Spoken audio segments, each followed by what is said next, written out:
My name is Robin Lee. Welcome to Buzz on the Bluffs, Vicksburg, Mississippi's Community Insights program. We're going to be looking at people, places, and events which impact our community. Thank you for joining us. Thank you for joining me today. My guest is Miss Artelia Williams. Ms. Williams, you are the president of the board of directors for the Mountain of Faith Ministries. Yes, that's right. I got it right. Hey, thank you for coming and visiting with me today. Thank you for inviting us. We're excited to be here, and so glad. And this is first time for me, so in a long time. So this is exciting. Good. Well, I had several questions. You and I talked on the phone one day, and I had several questions I wanted to ask you. And I said, well, why don't you just come down and we'll do an interview. Tell me a little bit about Mountain of Faith and what you do. Well, Mountain of Faith was formed in 2000. It was organized. You didn't bring it here, sorry. It was organized. I have to have my coffee. Hey, that's all right. It was organized by our executive director, Tina Hayward. Yes. And you've met Tina.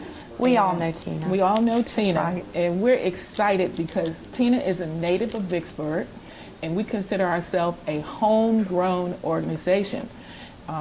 Tina was raised in the local public school. She's an Army veteran, and when she saw that there was a need to shelter homeless women, she rose to the occasion. So y'all have a shelter. We have a shelter. Women's Restoration Shelter. Yes. And do you have another program? In addition to the emergency shelter, we have a transitional shelter. Okay. And the women and children move there after they're employed and after they're preparing for the job market. So the Women's Restoration Shelter, is this for women who are victims of domestic violence, or just women who are homeless, or what is really the focus of your shelter? The focus of our shelter is to help women who are homeless and women who have children. Okay. We found that there were shelters for battered women and abused women at the time we started, and there wasn't a program in Vicksburg that provided shelter for just women who were experiencing homelessness. So we started our program, and even before we started the shelter program, we were feeding people. We had a couple food drives, and we went to the Marcus Bottom area, and we just gave out hot meals. So our program has been built on compassion and caring for people. Yeah, well, I know Tina has a real passion for this, which was the driving force behind getting it started. Yes. And I've heard her speak, and her passion is evident. Yes. Now, I know y'all have a luncheon coming up that is a fundraiser, something y'all started doing every year.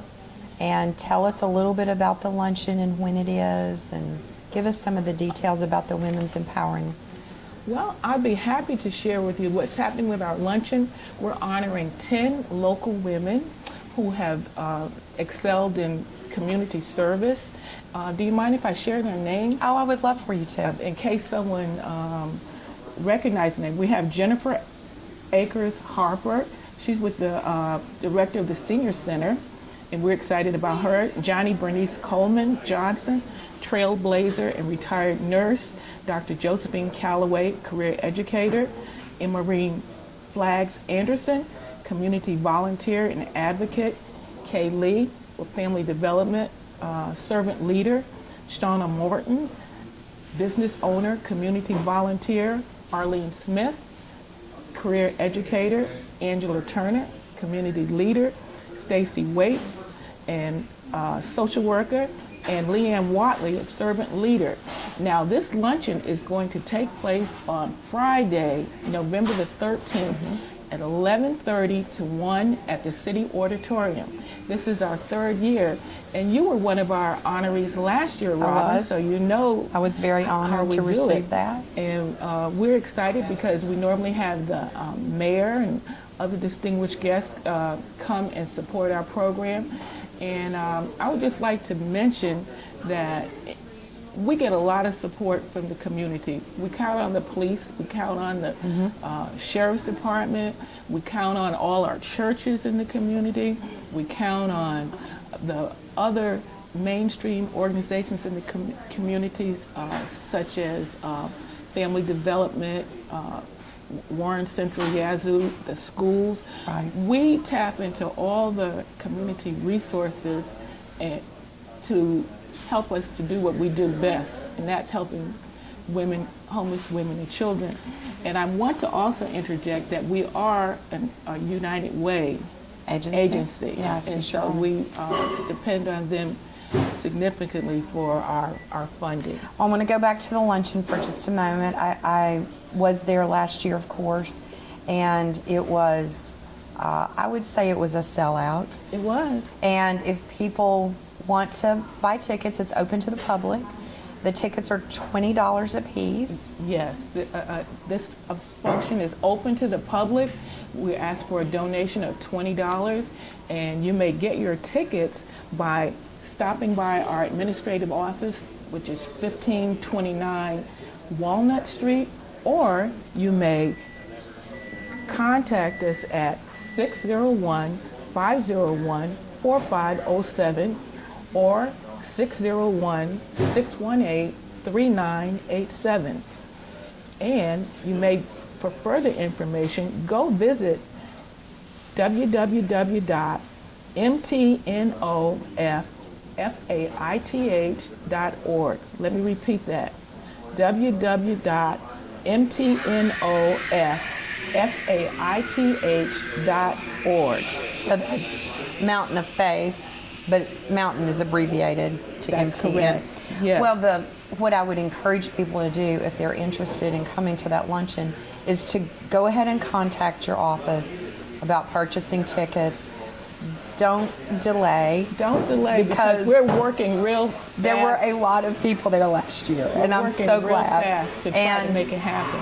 I know, I don't know anything about the luncheon this year. I already have my tickets, but last year, I think Shirley Waring was able to get us fabulous surprise entertainment, and it was CC Cameron? yes, from the Temptations. Yes, that's and correct. he sang My Girl. My and Girl. some of the other songs that were so familiar, and that was really fun.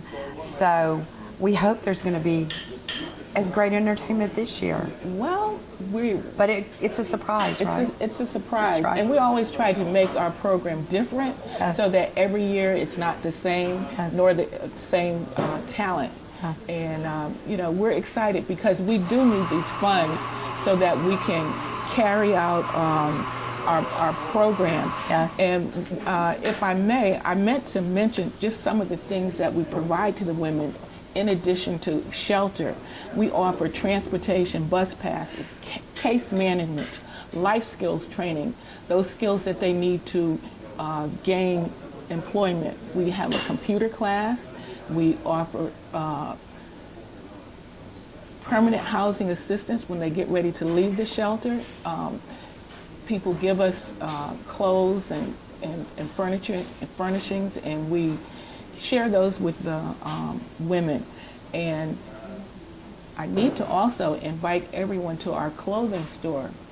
Our clothing store, Finders Keepers, is a thrift store. It's not just clothes, but we have a lot of clothes. And we share those with our women and people from the community. And of course, we offer them at a very, very liberal price. And we're always having sales, and we just want everyone to, if you have time, come by. And if not, if you don't come by yourself, send someone else by. Well, y'all do some great things in our community, much needed services, and I look forward to the luncheon. And I thank you for being here today. And thank you so much, Robin, for inviting us. Anytime y'all have other things going on, you want to let everybody know about it, give us a call. Thank you. Okay, thank you. God bless.